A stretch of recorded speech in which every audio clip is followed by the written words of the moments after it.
Probiotechnologia. To są probiotyki, żywe kultury mikroorganizmów, ale pożyteczne, które możemy użyć do współpracy, do przywracania ładu i harmonii w ogniwach łańcucha pokarmowego. It's a way of using nature and natural microorganisms to improve our world. It's a way of balancing nature so that there's better production and less disease and environmental problems. All of life evolved symbiotically with microorganisms. All of life. You cannot unhinge them. So it's the foundation of life. They are ubiquitous, they inhabit every area, they are everywhere, and they form a symbiotic relationship with life. If you agree with the premise that microorganisms are everywhere and they significantly influence the presence of health or disease in people, animals, plants, in the soil, in the water, then understanding how to achieve a state of balance which has a low incidence of disease in those systems is fundamental. And probiotics, which are microbes that can actually assist us in achieving that balance in that microbial ecosystem. We've just started learning about how to combine these microorganisms and use them. So in a way, it's been an evolution of learning how we can be in more harmony with nature. As we all know, the world population is rapidly expanding. We're nearing 7 billion people, and the trend is going to continue, likely to increase in world population. So the demand for food and resources is rapidly increasing. We find in our programs that we can basically reduce the fertilizer input and maintain or even increase yield. So this basically means a more efficient utilization of fertilizer within the system. We can reduce the reliance on pesticides. This comes in the form of competitive exclusion, where you establish beneficial probiotics in the system, in the soil, on the phyllosphere of the plant, and those beneficial microorganisms keep the pathogens or the disease-causing microorganisms in check. They keep them in lower population, so you have less frequent and less severe outbreaks of bacterial diseases and fungal diseases, which equates to less reliance and less need to use pesticides. So it's really like a preventative measure that ultimately reduces the use of pesticides. A lot of time with agriculture, it's a lot longer cycle than some of the other application of SCD probiotics. So you have to be very clear up front and get a lot of information from the customer and define what you want to do and how you're going to do it. What we found successful and what we're focusing on at this point is the cost-benefit analysis. For many soils in the United States and other parts of the world, they're very dependent on synthetic fertilizers. Now, they have their programs and these chemicals down to such a fine art that it's unlikely you're going to increase the yield, especially in a short period of time. They are receiving everything they could ever want in a very fast way. But it's not healthy long term. We all know it's not sustainable and it's not the future. But as Matthew talked about, we are growing more, we need more and more food on less and less land. So we don't have an option to lose yield right now for sustainability. This is a very viable option to reduce fertilizers and chemicals used by using probiotics, but maintaining the amount of food and crops that are produced. The amount of arable land or farmland per person from 1961 to 2002 has steadily been decreasing, and it's nearly half what it used to be. So what does biotechnology do? It restores biological balance. Ciekawe wyniki wyszły. Fitopatologia roślin pszenicy i rzepaku, na ziemniakach rewelacje, 130% przyrostu plonu bez tego, żeby człowiek ruszał. By restoring the balance, the organic mass is processing. And also, some parameters of signals are available for enzymes, for vitamins, which makes our products better in quality. Chemical farming with intensive use of chemical fertilizers and pesticides over time degrades soils and degrades the land to where you can no longer grow crops on those soils. Where did it come from? When we add microorganisms, why does wheat quality increase? We didn't really put any fertilizers in the potatoes, but really a huge increase in mass and starch in potatoes. Where did it come from? We would also like to quote the research of Dr. Boyarczuk, which he started in the United States. He put a thesis that an increase in temperature above 15 degrees Celsius, each increase of 1 degree decreases the harvest from 3 to 5% because the plants are under temperature stress. And he put microchips around the field to measure the temperatures. Please notice this peak here. Those are the researches without microorganisms. In August, when it was 33 degrees outside, also the field had 33 degrees, but look at the parameters with the microorganism. An increase by 62 tons. We didn't add the water there, we just decreased the temperature and the water retention.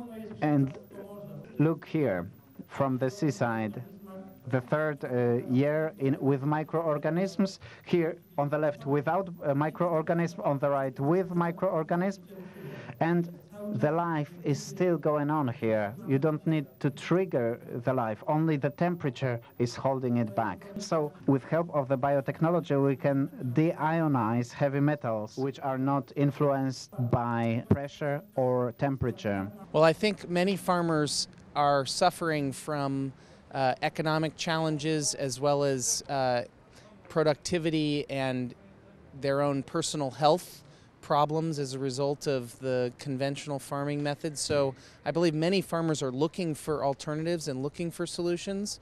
The best way to reach them is by demonstrating how it improves the profitability of the farm, and this is being done through the Probiotics Polska and the WICI system of regional centers. So one of the areas that we surveyed was human health. And we started getting some fairly interesting results back. And this was the feedback that we got. And these were areas or maladies that people suffered from that they were seeing improvements. Blood sugar, hypertension, arthritic pains, migraines, etc. Head and shoulders above all of the others was the area of digestive issues and AIDS symptoms. These were two things that people across the board seemed to see great results from the application of this technology. So this prompted us to do a little bit of further research, which essentially resulted in the following information. And these were key facts that came out. Firstly was the introduction of beneficial bacteria to individuals whose diets are inadequate in terms of essential nutrition had a marked effect on the health of the individual. There was a palpable change that could be observed. And in human health and in animals in the digestive system, because there's such a small area, you can apply high populations of pure cultures and get a very therapeutic, a very obvious and measurable result in terms of health benefits. But in much larger scale applications such as wastewater treatment systems, environmental remediation, river remediation, beaches and ocean remediation, agriculture soils, these are huge areas, and using pure culture technology is frankly, from my experience, too expensive, and you don't get good establishment of those pure culture organisms in such a large environment.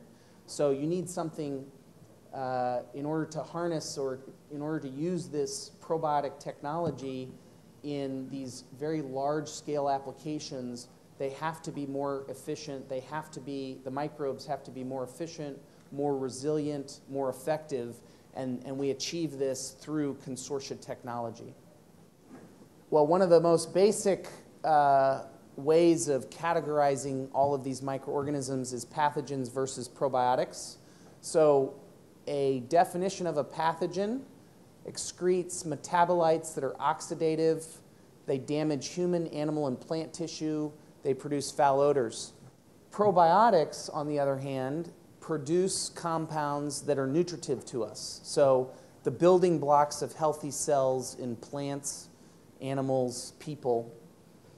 These organisms have a very diverse capability of metabolism. One of the things they can do is they can fix elemental nitrogen and produce amino acids. So if you grow phototrophic bacteria in pure culture by itself, it will, and you give it the right nutrients, it will fix nitrogen and produce amino acids at a certain measurable rate, a speed. But if you associate it with lactic acid, one species of lactic acid bacteria, and you grow those two in consortia or together, and you measure the rate at which that nitrogen is being fixed or producing amino acids, it increases threefold. So it speeds up 3 times.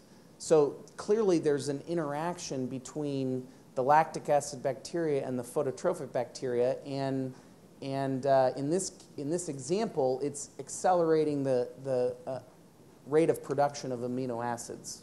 It's very, very important for any application of probiotics, but especially for agriculture, to define your objectives. What do you want to do?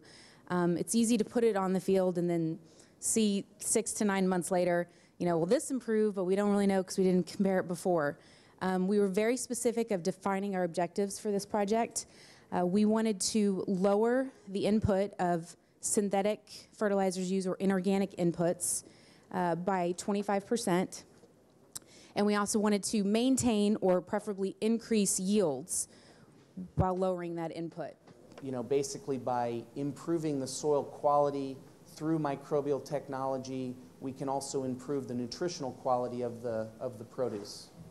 Certain types of microorganisms, when you apply them into a very complex system, and when I say a complex system, I mean take soil where you've got thousands of species of microorganisms present.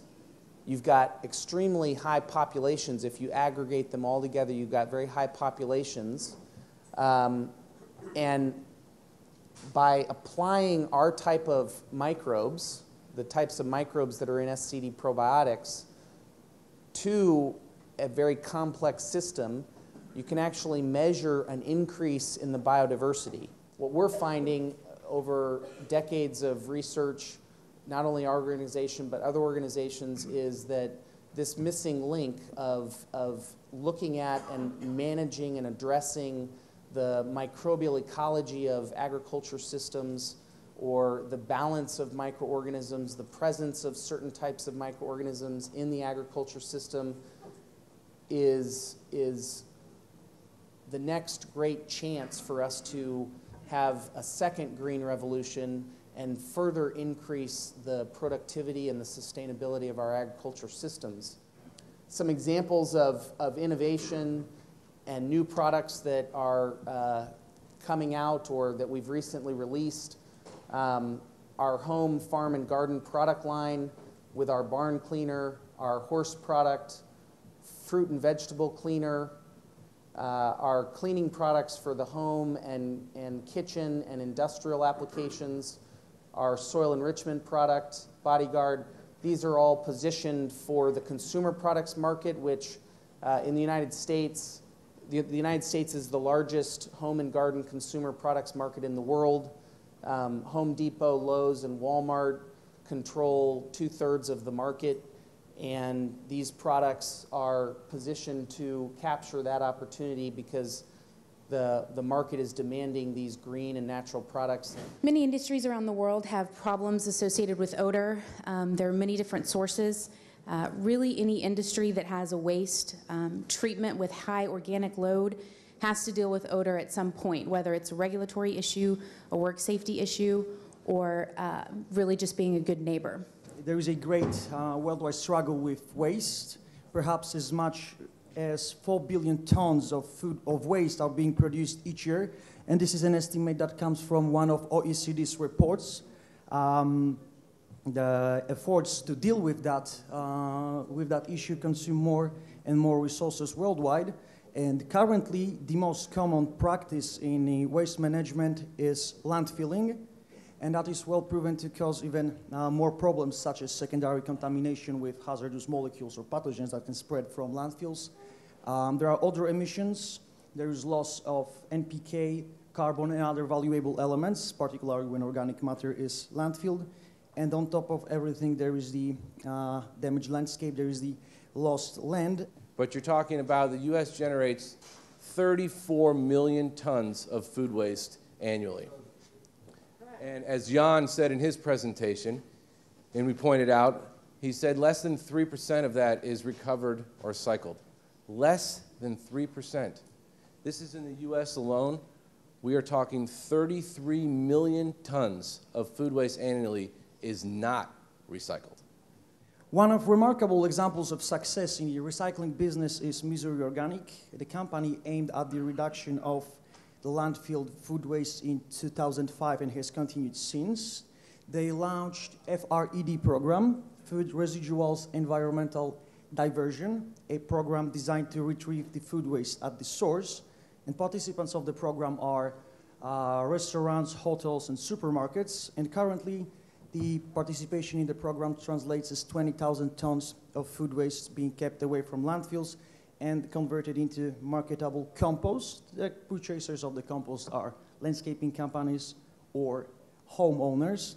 And by saying that, I want to highlight that the goal of the operations there is exactly to produce the high-quality compost, rather just to decrease the volume of waste, which would be the often practice of municipal composting systems. And the quality of the product never seemed to be a problem. However, Missouri Organic, just like many other composting facilities, did struggle with the odor emissions. Their operations at times would trigger foul odor emissions for which complaints were filed, and those at times led to fines. Those fines can go into thousands of dollars. And in certain situations, authorities might even decide to force the facility to shut down. So how does SCD probiotics work for odor control? There are two mechanisms. The first is immediate odor control. Our probiotics create a metabolite that has a odor neutralizing effect. That's how we're able to control odor in as little as 15 minutes or less, and it's why there's that initial odor control. And then there's long-term control of odor. That's more competitive exclusion, out-competing whatever microorganism is causing that foul odor. Now, most odors associated with the applications I'm going over today and many wastewater treatment applications are hydrogen sulfide. In a system, hydrogen sulfide-producing organisms like sulfur-reducing bacteria are established in a system for many reasons. There's lots of nutrients there for them. Sometimes you're introducing them in your process. Our consortia were designed to break down these wastes in a similar way that the sulfur-reducing bacteria do, but we don't produce hydrogen sulfide or other foul-smelling volatile compounds. As you all know, we work through a fermentation technique. Definitely, the benefits of application of SCD probiotics are diverse.